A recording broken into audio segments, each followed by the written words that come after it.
Hey, it's Renee. Welcome back. Today I thought I'm gonna give the people what they've been asking for. My cookbook collection. I know you want to see it. Yes, okay. You don't have to ask again, because here it is. I'm about to show it to you. It's not very big, but it's loved. It is beloved by me. I'm looking at it now. My gorgeous little stack full of delicious things that are gonna be in my belly, have already been in my belly, are regularly in my belly. Let's go. Oh, I forgot one in the kitchen because I was about to use it. My plan is that I'm going to show you the book, and then I'm going to show you a couple recipes in it that I really like. That's the plan. Okay, here we go. The first one that I'm going to show you, the one that was currently in my kitchen, is To Asia with Love by Hetty McKinnon. This is, I guess, an Asian fusion cookbook. A lot of delicious things in here. It's vegetarian. Yeah, there's no meat in this one.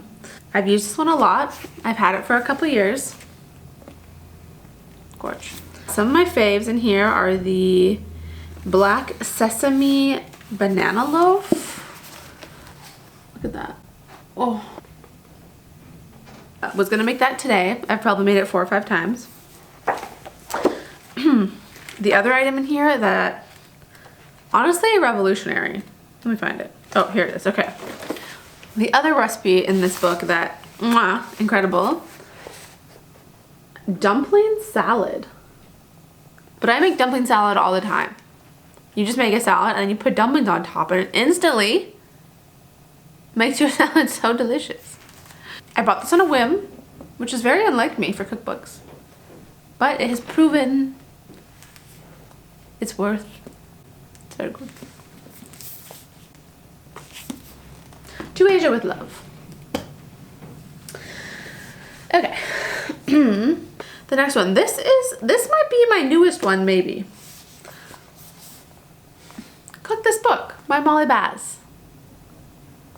Delight. I've cooked quite a few recipes in this, but the one that really speaks to me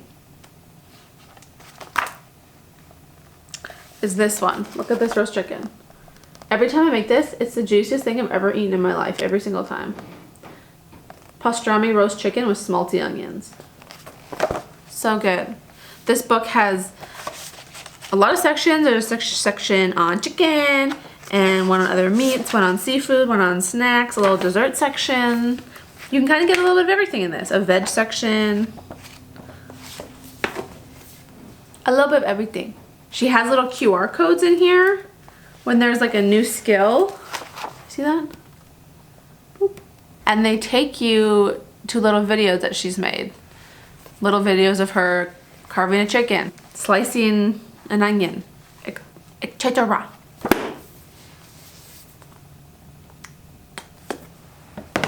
Very good. Very good. This one is the most treasured cookbook in my collection. Dessert Person by Saffitz. It is my first, my sweetest. I have baked every recipe in here except for 2. One, because I cannot find sour cherries anywhere to save my life.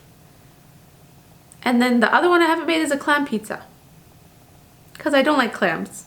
But one day I will. One day I'll make it so I can complete the cookbook. But I cannot speak highly of enough of this book. Her instructions are incredible. The recipes are delicious and interesting. And I don't even know if I could find a favorite.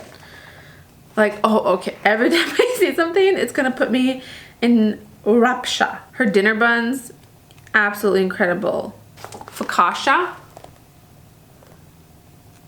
Her focaccia recipe. Oh my goodness, the quignettes, the little queen amands, little pastries. Oh. I made a croquembouche one Christmas. Let me show it. Do you know, if you don't know what a croquembouche is, It is a tower of cream puffs held together with caramel. Oh, here it is. Croquembouche, are you kidding me? Mine not nearly as cute. Let me show it to you. There's my croquembouche. I feel like this book is the book that taught me how to bake stuff. I never get tired of looking through this book. Oh, these ginger molasses cookies. The chewiest you've ever seen. Oh, the pommiers. Pommier. I can show you every recipe in here because everyone is good. There's only a couple that didn't wow me. Only a couple. Oh, the caramelized honey pumpkin pie. I've made that also 2 or 3 times. Oh, this one was a true delight. Salty nut rosemary tart.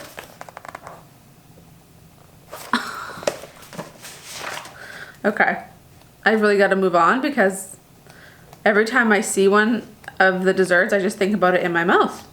And it makes me sad that it's not currently in my mouth. Anyway, if you just want to make delicious things that are a little fancy, get this one. The queen herself on the back, Claire Saffitz. Okay, in theme with that, we obviously have her second book, What's for Dessert? This one, the recipes are a little less complicated than the first one, but just as well explained. I'm not quite as acquainted with this one because I haven't had it as long, but the things I have made in here, let me show you a couple. This one, okay, dessert person has a few savory bits in it. This one I don't think does. I think it's all sweet desserts, but a lot of them are really quick and easy to make and are better than you think for the amount of effort you put in. Sometimes I'll make one of these and I'm like, I'm sure it's gonna be tasty, and then it smacks me across the face with delight. Oh, this one, this tiramisu icebox cake. That was so good. Way better than I thought it was gonna be. I thought it was gonna be good, but it was good. Her banoffee pudding looks okay, just like a mushy pudding in a bowl. I could have eaten that whole bowl. I could have eaten that whole bowl myself. Oh, the whipped, oh, there's no picture of it in there. Where's the next? Here's the photo. Oh, the photo does not do it justice, but the whipped tres leches cake. And somehow it just slippity slaps. It's so freaking good. One more I'm gonna show you and then I've got to move on because I'm getting excited. This malted banana upside down cake. The top is just this sweet caramelized banana and the cake is moist and oh, like wow. My sister picked this out for her birthday one year. And I'm glad she did. I'm glad I've tasted this. I should make this again. There's too many cakes in too little time. People who wait for a party to make a cake, I'm sorry. Where's your joy? These recipes are more weeknight friendly, if you will. Less overnight chilling and rising. But also incredible. Oh, okay, I'm getting all razzle dazzled up. Okay, my next one. Those were the 4 big daddies, is what I will say. This one, I think, is also pretty popular. It's Anna Jones, the modern cook's year. And this is also all veggies, but I love vegetables. They have so many good flavors in them.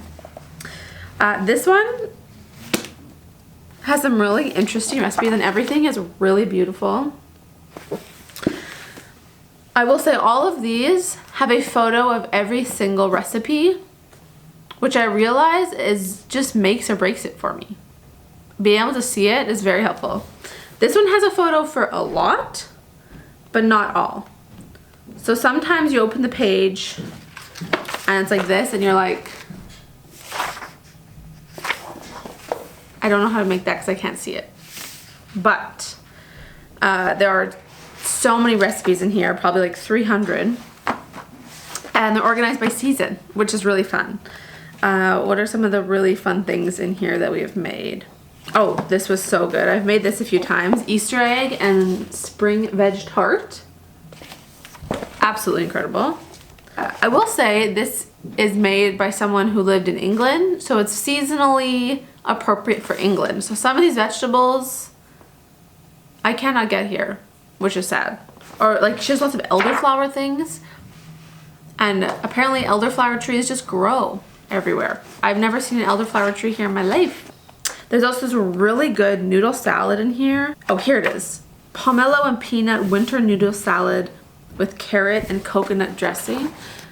And it's just so fresh and juicy and filling and just interesting flavors. Sometimes I get a little lost in this one because there's so many, but I have eaten a lot of good things in here. Oh, smoky corn chowder. That was good.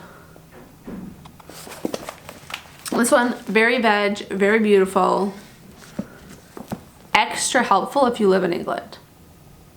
Some things I can't make in here, which is sad. Still good. Next we have a little cutie coming up, a little cutie, and this one is just called snacking cakes. And it's exactly what it sounds like. It's a small volume of cake recipes that are good for snacking. Every cake in this book, the recipe is for like an 8x8 square pan, but then there are instructions on how you could bake it in a loaf or in a 9x13 or 8x13 or whatever, or in a bundt. I love making cake because it's so quick and simple and delicious. I can make these, you make them in one bowl. Oh, that's the other incredible thing. Everything in here, you make in one bowl. So I often just like whip these up the night of or day of, or you know, just like right away. It's very quick. And I know it's gonna be quick, so that's great. There's a mint chocolate cake in here that I made. Oh yes. And also this one, the spiced chocolate pumpkin cake. Where's the photo? This spiced chocolate pumpkin cake, I've made that a few times. And I make it a little extra spicy. So good for weeknight cakes. Which, what I'm learning is that I value cake and desserts on weekdays. Oh, look at that gorgeous glaze. Anyway. Snacking cakes. Oh, I didn't say her name. By Yossi Arefi.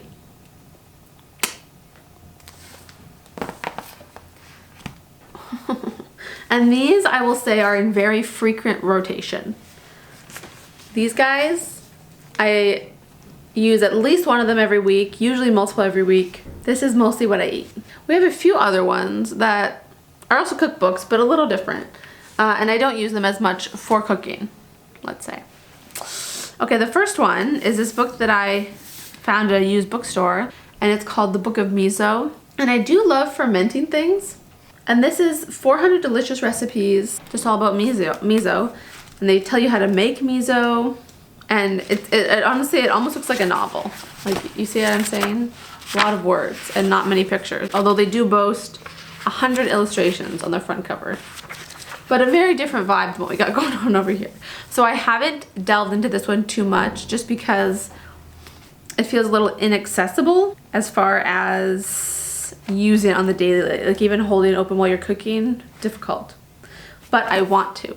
I would love, how fun would that be to make your own miso? Who wrote this? Oh, there we go. William Shurleff and Akiko Aoyagi. There's a little quote on the inside. Let me read it to you. It goes, "For all the world's children whose lives are filled with hunger and can't understand why, and for all beings who are dedicated to doing something about it." Oh, that's sad. Stop. That made me cry a little. I've never read that in there before. I didn't know that was there. Whoa. To Miso. To our friend Miso. On to the next book. This next one is an Italian word, and it's the Italian word for bean, and I think it's fagioli. This book I found in a free library, and I said that sounds right up my alley because it's a cookbook.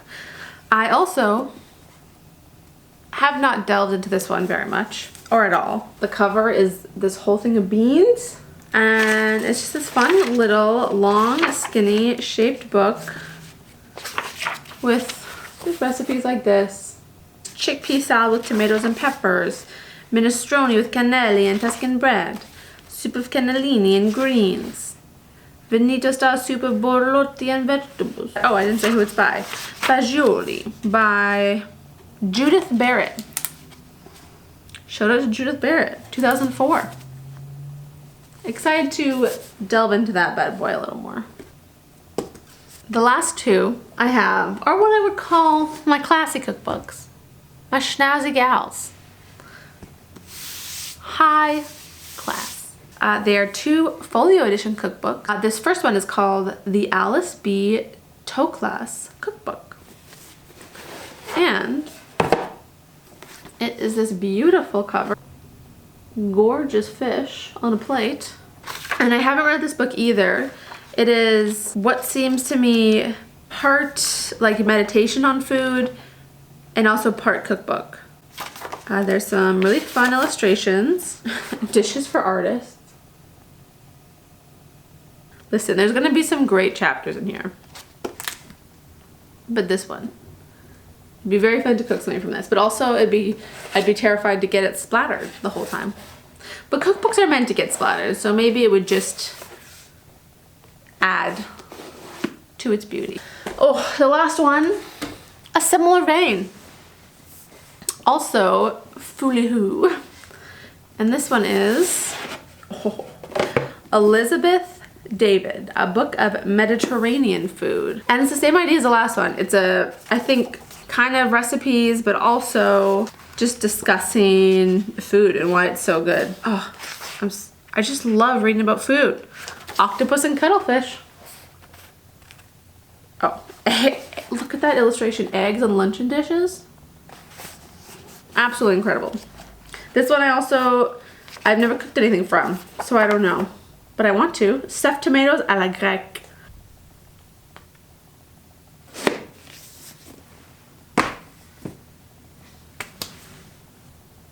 That's all my cookbooks that I have right now. I have a lot of other books about food, so if you want to see those, let me know. I would love to show you. You know I would. You know I would. And I could, I think, theoretically, just cook from these the rest of my life and not get bored. But, I mean, we know that won't happen. Thank you for watching. Please subscribe. Please like this video. Let me know if you have any cookbooks that you love with your whole heart. Or let me know if there's any recipes in these that you love making. It's fun to, especially this guy right here, this Anna Jones. I feel like I need to discover recipes in here. I feel like they can hide in here a little bit. Especially because there's no photos. You can be a little sneaky. So if you have good recipes in here, let me know. Because I'll be making them. I'll be making them a lot. Gotta eat every day. Gotta eat every day. One thing I do want to do is to repeat recipes more. Because it is kind of nice to eat something that you're expecting. And not always a new flavor. So that's, maybe I'll try like every Friday to make the same thing for a while. Getting like a little habit. That could be fun. Especially if it's something that's like hard to make a little bit. Or not hard, but just like something I can master and then feel confident about making for other people. Oh, okay, the cramps are coming back. So we're gonna relax maybe. Or just get in a new position. But again, thank you for being here. Appreciate it. See you next week.